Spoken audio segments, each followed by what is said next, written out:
Well, good afternoon, everyone. Whatever time zone you're with, thank you for being with us, and I anticipate we'll have others joining in the next couple of minutes. This is Dave Chase. I want to welcome you all to NAAEE's monthly webinar series.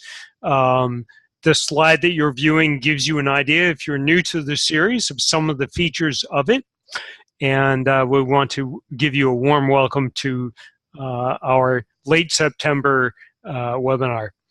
Earlier this year, in May, actually, we conducted a webinar where we introduced NAAEE's new community engagement guidelines and gave folks a chance to learn more about those guidelines.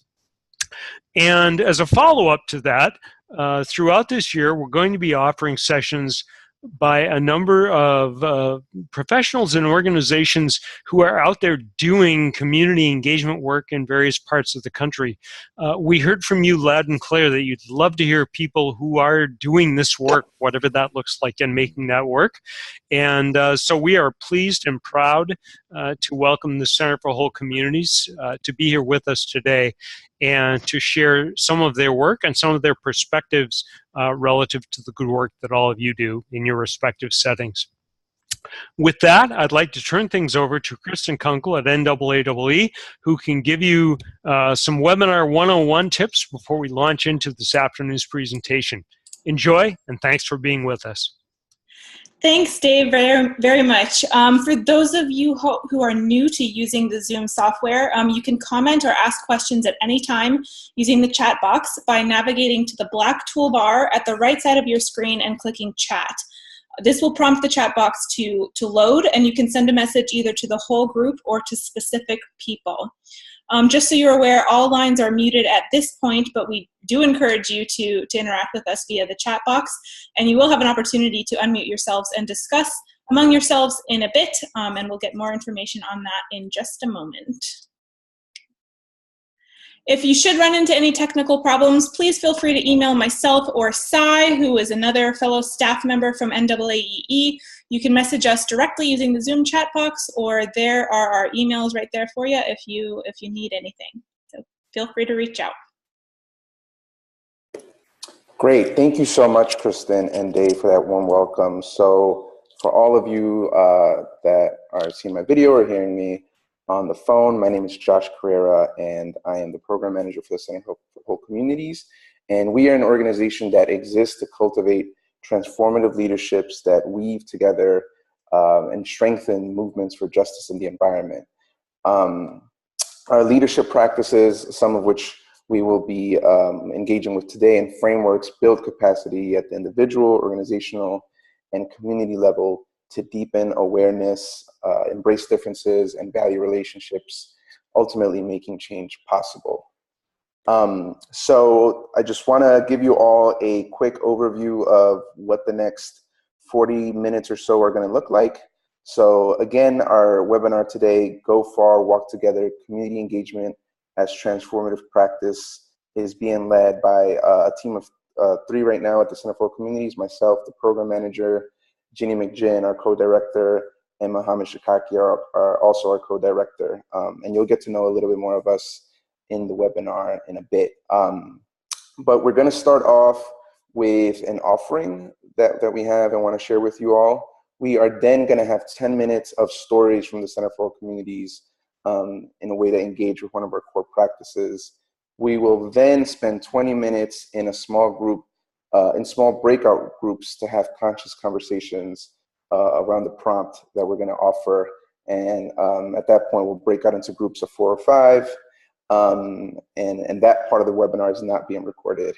And then finally, we will wrap up our webinar today to harvest learnings and check in and share with some of our conversations today, as well as those smaller breakout groups. So we're really excited and that all of you are on this call today, and we will start things off. I am going to pass it over to my colleague, Mohamad. Thanks, Josh. Can you hear me okay? You sound great. Awesome. Yeah, thank you, Dave and Kristen, and indeed excited to be here.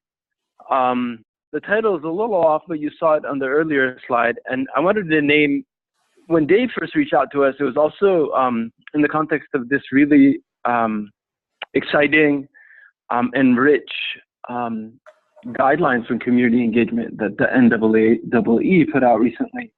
And there was a working group that came together. There's a quote in there, it's a Southern African proverb that says, if you want to go fast, go alone. And if you want to go far, go together. So our title kind of riffs off of that. And our subtitle is about what we do, which is community engagement and transformative practice.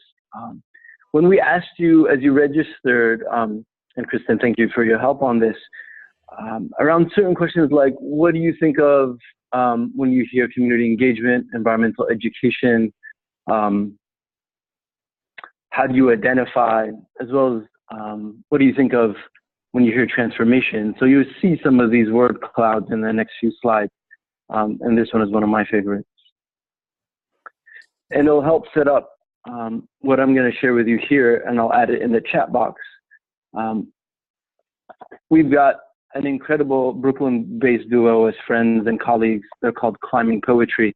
I want to read one of the poems written by one half of that duo. This is Naima Penniman's Prerequisites for Preservation. If you haven't heard of Climbing Poetry, and certainly in the context of what's been happening in the Caribbean and Florida and Texas, check out their hurricane season curriculum. This is Prerequisites for Preservation. We're going to need to get organized, live beyond boundaries, soften our hearts, talk to each other. We're going to need to leave behind our baggage, relinquish our comfort, release our control, coexist. We're going to need to give up our addictions, confront our pain, ask for help, give more than we take. We're going to need to dream bigger, work harder, get dirty, take time. We're going to need to remember. We're going to need to forgive. We're going to need to let go. We're going to need to let go. We're going to need to feel fully, revive our intuition, make up our minds, enact change. We're going to need to look at ourselves, reconcile our ignorance, sacrifice shame, make amends.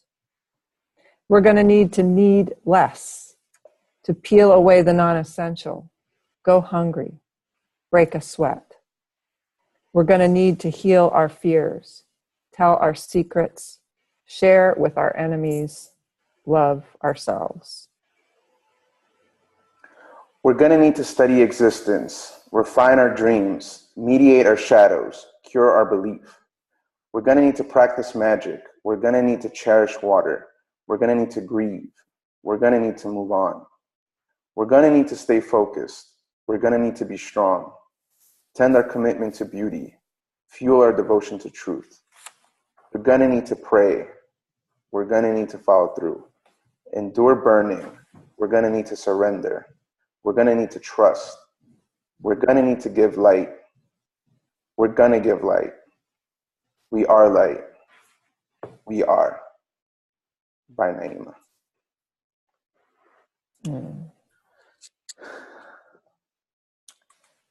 So thank you all, and thank you, Mohamad, for this offering. And we will be more than happy as when we finish recording the webinar and in the follow-up, we will share the link to this poem, and perhaps we'll have time to share it in the chat box. So with that offering, I want to take us to our next section, which will be around 10 minutes or so of story. So story is one of our core practices at CWC, and this is an opportunity for us to introduce who we are as individuals, and for you to get to know us a little bit, but also to have a conversation around how does community engagement show up or has shown up in our lives through our experiences with environmental education, through our organizational experience in the field of transformative change. And you'll get to hear a little bit from each one of us. And then again, we'll go into those interactive breakout sessions where we hear from all of you. So I'll start. So a little bit of my story. This word cloud that you're seeing here is actually a reflection of one of those questions you all answered in the pre-registration form of how do you identify broadly speaking. So this is a snapshot of some of the people we have in the call.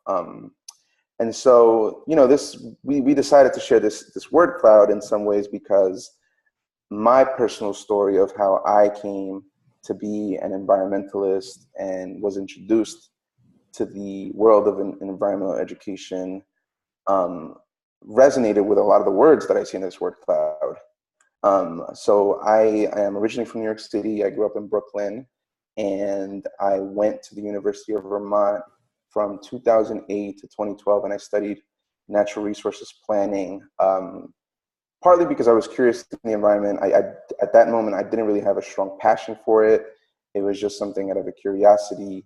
And those 4 years at UVM, coming from New York City, were really hard for me and my education, because I was in an environment that was completely foreign to me, and I was experiencing an education that, an environmental education that never really resonated with my roots, where I'm from in the city, where my family's from, Ecuador. So there was this kind of disconnect between the culture of the field itself and where I saw myself in the field. And it wasn't until I had a life-changing study abroad opportunity my junior year of college, where I actually went to Ecuador as a way to reconnect with my family, meet my dad for the first time. And I went there to study the Andean bear. It was a conservation biology study abroad course. And I lived in the Andes for 3 months, beautiful mountainous landscapes. And that's when I felt like, okay, I do belong in this field. And it was only really in that context of experiencing environmental education on my native land and with my family and with my people, and in a social, cultural context that was made by me, that was by me, by my people, as opposed to experiencing something that was very foreign and alien in my undergraduate education, representing, you know, an environmental education rooted in the history of the environmental movement in America, coming from a, you know, very white, and those roots of like John Muir, and that kind of environmentalism that really wasn't part of my history, either growing up in the city or with my family in Ecuador. So again, the transformative power that I experienced in my environmental education came from my roots, or reconnecting with my roots in my own local context. And I just want to stop and share my screen here so I can see all of you. This is my first time seeing who's on the call. But anyways, that's a little bit of my story, and feel really honored and grateful to have shared it with you all. And now I'm going to pass it on to Ginny. Okay, thanks, Josh.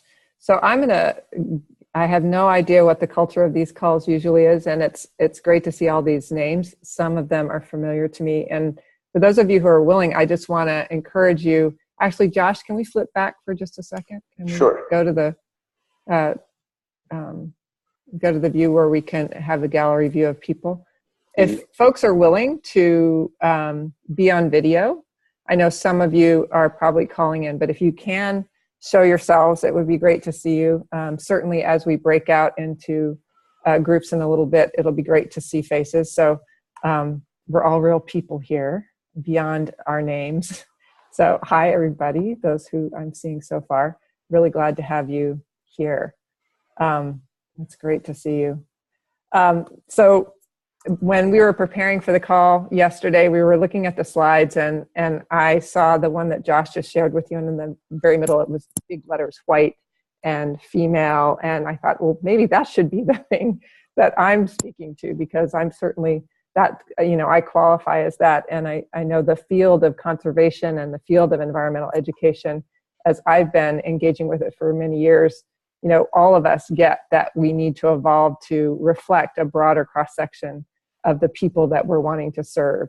And the reality is there's still a lot of really amazing, wonderful environmental educators, activists, and folks committed to this work that look just like I do, maybe a little younger. But so I think it's really important to both name it, see it, and know that we're working on this. And that for us at CWC, part of the transformation is about understanding that environmental education and the way that we see it and how we relate to it is so unique for all of us, and it's unique based on the communities that we're living in, the places that we come from. So just wanting to speak to that for a moment. I can't remember what my word cloud is now. I think it was transformation. Maybe, Josh, you could pull it up for just a second, and I can be reminded of the words that are in it. Anyway, so, you know, my story is not exactly like Josh's, but I came to really focusing on environment a little later in life. And it came through my, actually, once I had kids and began to understand the connection between my kids' health, my baby's health, and the environment. It was a wake-up call for me. And the work that I did coming out of that had to do with what does it mean to make sure that kids have healthy food to eat? And how does this relate to how agriculture functions in this country? And beyond that, I began to understand more about the environmental movement that I had held at some distance because it didn't feel like it was relevant to me. But as those of us who are in the movement know, the more you understand that you cannot, you know, it's inextricably connected. The health of human beings, we are the earth, we are the air in the most profound way. We can't separate those things. So as we take care of the earth, we take care of ourselves. So, you know, it was an awakening that came to me in my late 20s, early 30s. And, you know, essentially coming back to this slide here, you know, really, so change, growth, innovation. I think my real commitment has been to both organizationally, institutionally, and in terms of culture, contribute to how do we change how we think about what it means to A, be an environmentalist, B, to encourage others to join in thinking about the importance of this work. How do those of us who are committed to that work broaden out and include more voices? How do we engage with communities in ways that aren't just on our terms, but are on their terms? And that change or that transformation that's required, I think, is both personal. You know, it's how each of us show up. It's the work that we do internally. It shows up in the organizations, the educational institutions that we work in, and it shows up in the field of work. So committing to change and really, you know, that personal change first and foremost, but then being willing to engage in what we sometimes call, you know, friction, or refer to as friction or tension, that's actually a real powerful place to be. And so as we look around us in the world around us right now, there's plenty of friction, plenty of tension as we're wrestling with really important issues, both politically and in dealing with the environmental and climate disasters that folks are, you know, and you all even just in the recent need to cancel the upcoming conference. I mean, we're wrestling with really real issues here that are not easy, and that are going to require a lot of us, which is part of where that desire to share that poem came from. We are going to need to show up really fully. So my commitment and my practice is about how do I continue to do that, and how do I continue to learn and unlearn some of my own biases and habits and ways of being that are not creating the kind of conditions that I think we need to change. So with that, I'll hand it off to you, Mohamad. Thank you, Josh and Ginny. Yeah, thanks for those invitations into your stories and kind of perspectives and values. Yeah, I helped come up with these word clouds, and this one is really interesting that you know, we weren't sure who was going to pick up which one. And the one that says sustainability and conservation and stewardship and environment and nature and outdoors. And these are definitely core values for me. I think I'd use the word land. And I want to say I learned is probably more accurate to say I inherited this reverence I love for land and my passion for cities from my father and mother. Mine and ours is an immigrant story. I come from a family of immigrants twice removed from our homeland, which was Syria, and a very modern Middle East for my mother and father. They were first generation college students. My dad was trained as a civil engineer and my mom in Arabic literature. And my dad, for reasons that were economic, primarily moved. He actually borrowed money from a friend of his for a plane ticket to Saudi Arabia during the oil boom and never looked back, never returned to Syria. That's now in the throes of a civil war. And so part of leaving home and homeland for him really was also a dissatisfaction with politics there. And growing up, my dad would take me fishing. I grew up in the suburbs of DC, on the Chesapeake, or we'd be gardening or camping. And his was a really quiet presence out on the land together. And my mom, very much opposite. Poetry and literature and narrative were kind of what filled my time with my mother and my other siblings. And she's from the longest, arguably the longest continuously inhabited city on the planet, Damascus. We're talking about several thousand years of continuous urban history when you walk down the street. And the first time I walked kind of in a city street in DC in my adolescence, it was like the smell of exhaust that took me back to summer trips to Damascus. And I realized it's kind of the connection of those two, and not unlike Josh, but also not unlike Ginny, kind of those late teens to early 20s is when my calling came together. And it was on a university campus in Washington, D.C., the George Washington University, and two courses that really fused, for me, the work that I'm doing. It was a course on religion and the environment, where I really started to understand from within my own tradition and context as a Muslim, that trees were beings, kind of on the same level as myself, right, as humans, worshiping constantly. And there was a tree, it was a blue atlas cedar, and I knew that because I'd been taking a field botany course. And the credit to a really great place-based educator, our professor, we started by learning the names of trees right outside our window and kind of successive circles out into the mid-Atlantic. But for some reason, the university had decided to remodel a courtyard, and they took down this beautiful blue atlas cedar. And it just seemed like a crime at the time. It was just no reason other than aesthetics.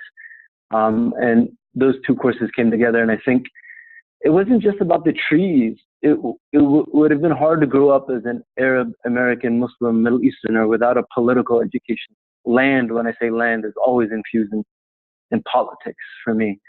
And I just grew up living and breathing that. There's this great formula from Terry Tempest Williams, place plus people equals politics. And let's not forget that the Greek root of the word politics is poli, which means city. So I just want to weave in here passion for cities and a reverence for land. That's my story. Ginny, I think I'm going to kick it back to you here to take us into our conversation.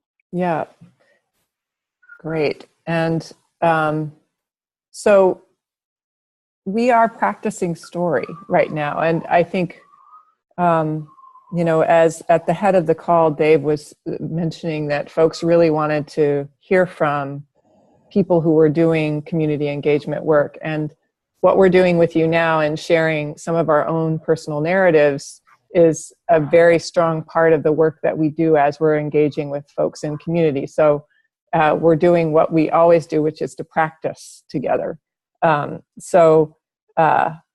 context, what we're wanting to invite you into is the practice of story. And to tie this to, you know, I think the importance professionally of being able to source for yourself, you know, what is your story? How do you share with either colleagues or community members the passion that you have for your work? What brings you to it? Why do you do what you do?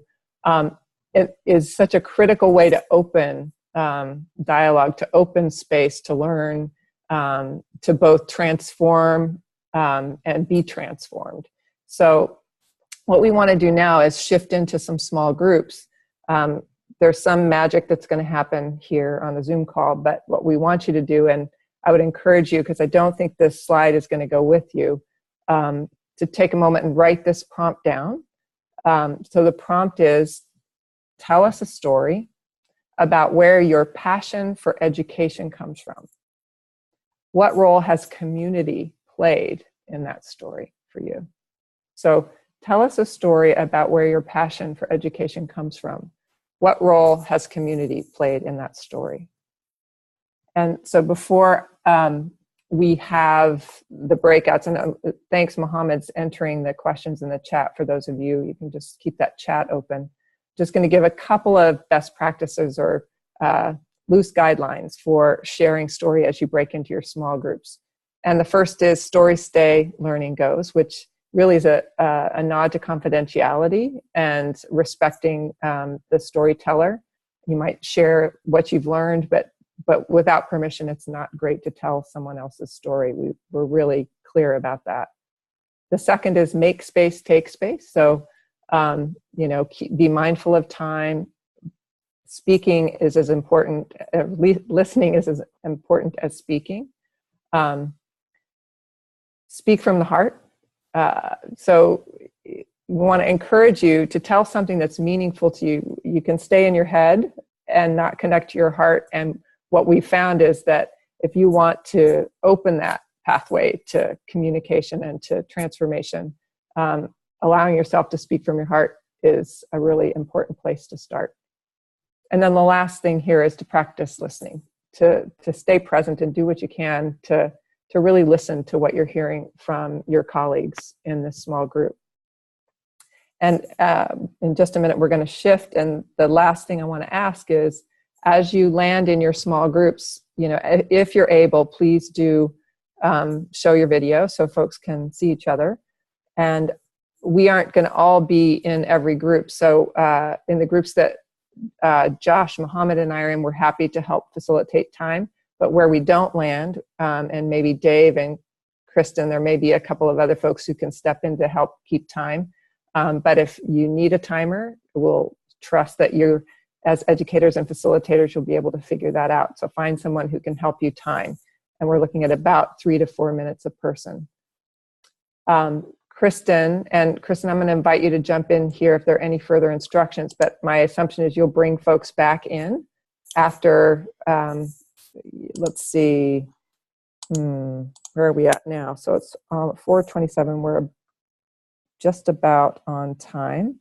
We'll come back about 4:45, 4:48, so folks will have a little bit of time before we jump back, and you'll bring everybody back. Is that right?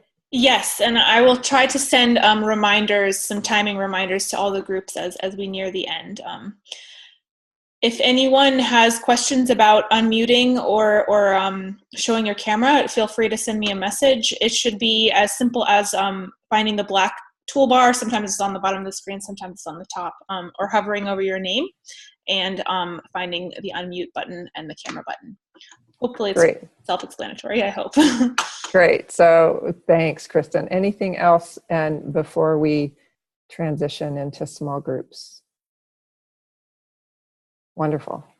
So see you in a minute or in a moment. Here it goes. Great.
Oh, really? Yeah.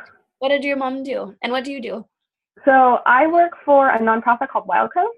I have a graduate degree in community-based conservation, focusing specifically on Southern California and Northern Mexico.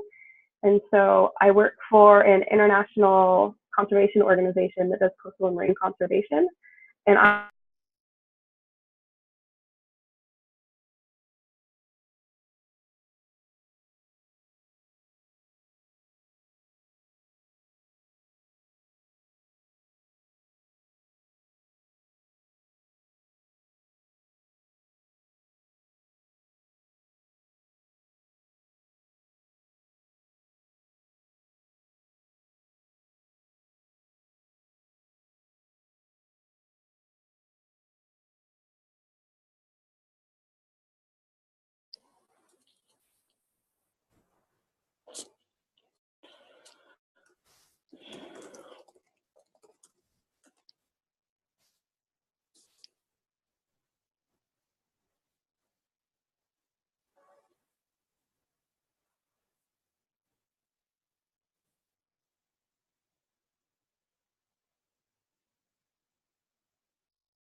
Kristen, do we have everyone back, or are folks still trickling in? I am about to close the rooms right now, so that you should see them all trickling in just a second. Great, thank you.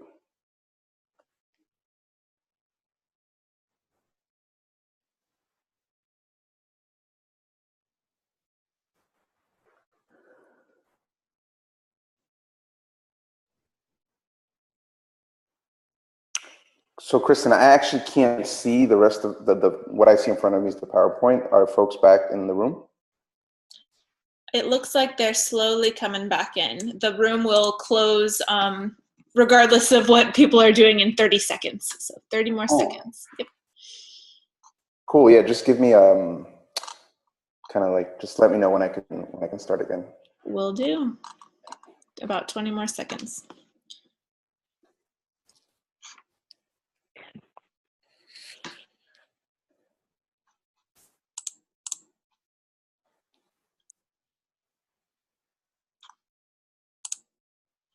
Okay.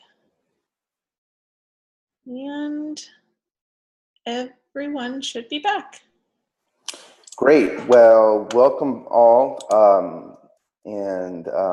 Hopefully, I actually didn't get a chance to be in a breakout room. My internet's being a little choppy, but I was able to fix it. But yeah, so what we want to do for the next 10 minutes is just do a little bit of harvesting around lessons, or not lessons, but sort of what want to surface some of what came up in those conversations as they feel appropriate. And so what we'd like to do as a form of a group harvest is offer up 2 questions for reflection that we would like for you to journal, or maybe you can type somewhere in a Word doc or something, but journaling for 1 to 2 minutes, reflecting on 2 questions. So the first, what are you more clearly aware of from this small group conscious conversation you all just had?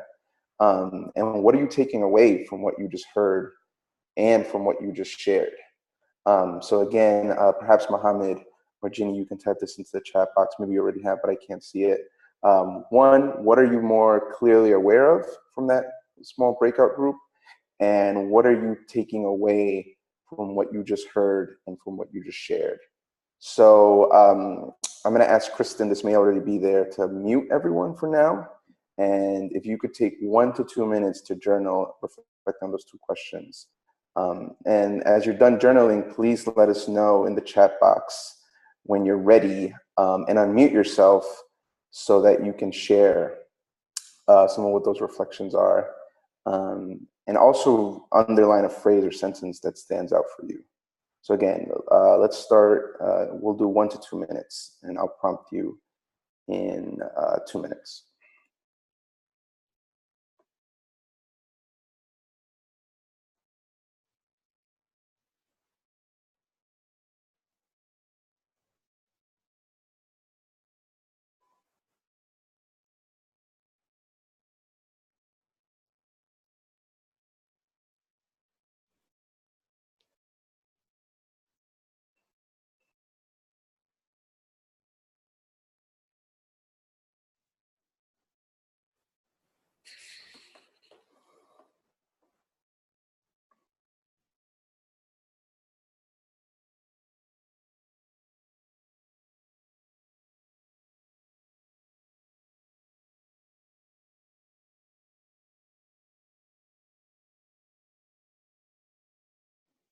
And again, just a reminder, as you're done journaling, please just let us know in the chat box, so that we can pick your name and have you just share a little bit.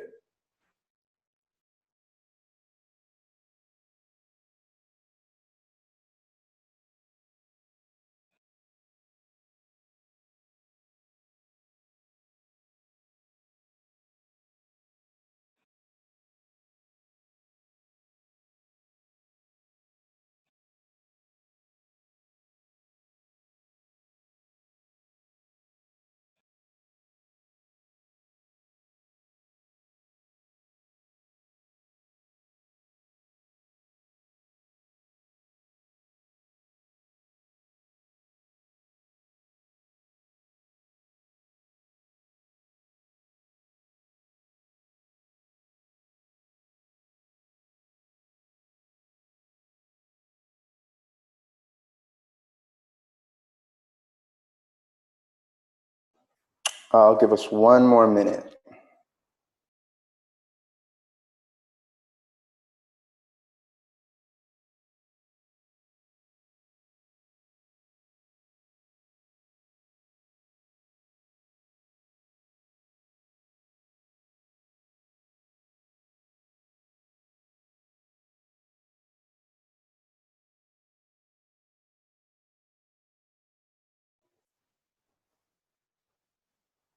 Great. So we had through 4 folks right in the chat box. Skylar Benedict, would you mind just sharing a little bit of what you got out of that small breakout group? Yes, one of the things that I wrote down was that community engagement is really a large part of each person's story. So that just came across really strongly. Thank you, Skylar. I also have Karen Seidel here. Yeah, I just wrote it's that to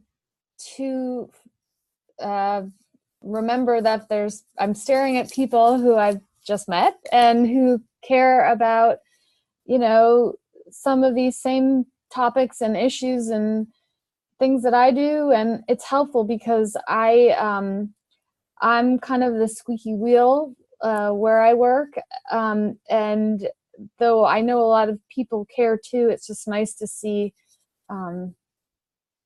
again, strangers, if you will, who just, I don't know, I'm not being very articulate, that there's people out here that care and who potentially are resources, you know, that we can work together.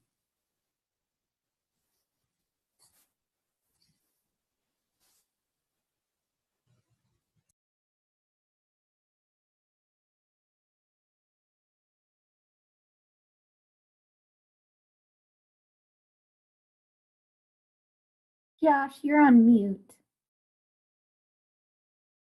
Oh, thank you. Oh, sorry about that. Oh, I actually was asking you, Sai, if to just share a little bit of your takeaway. Oh, sure.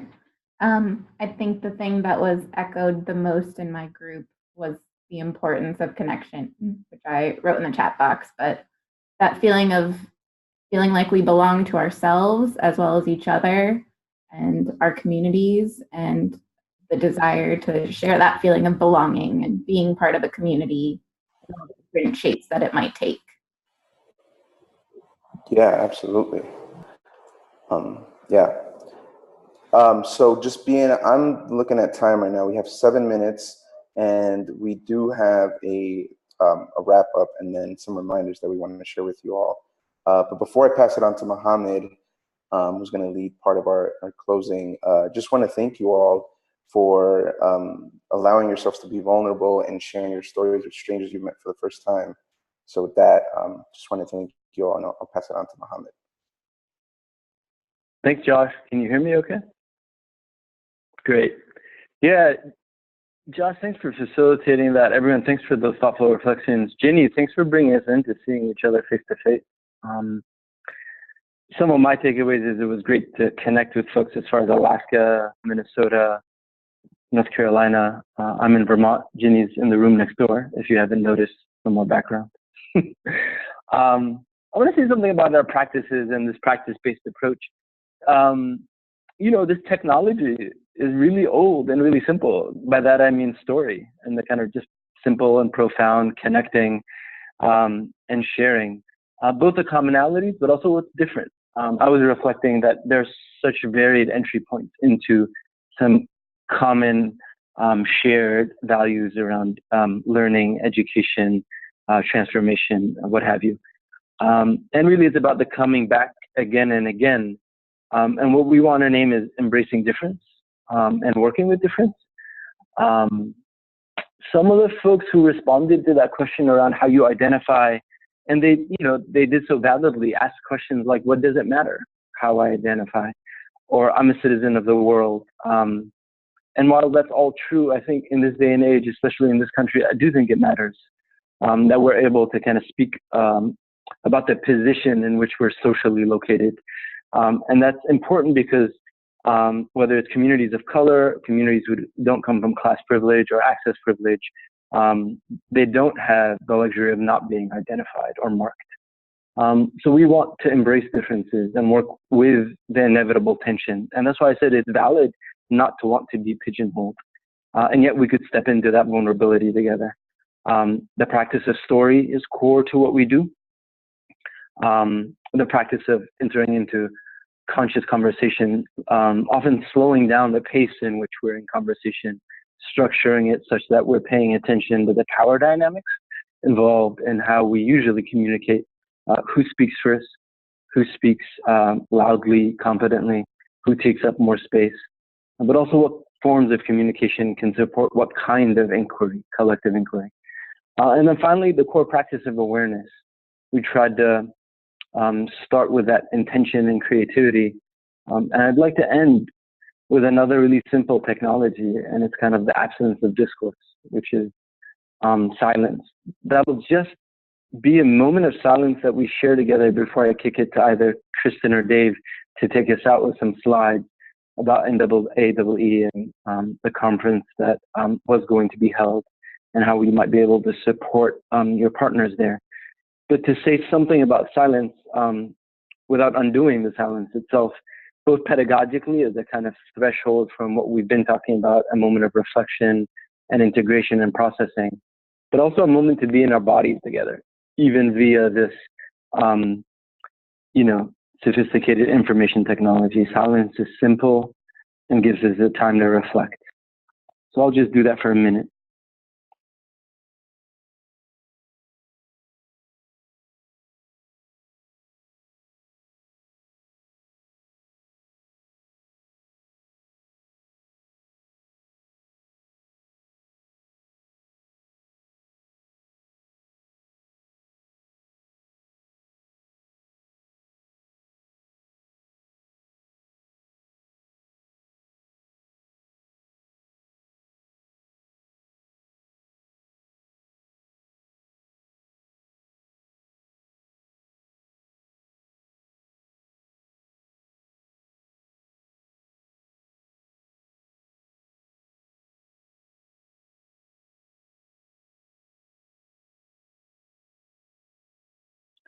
That was about a minute.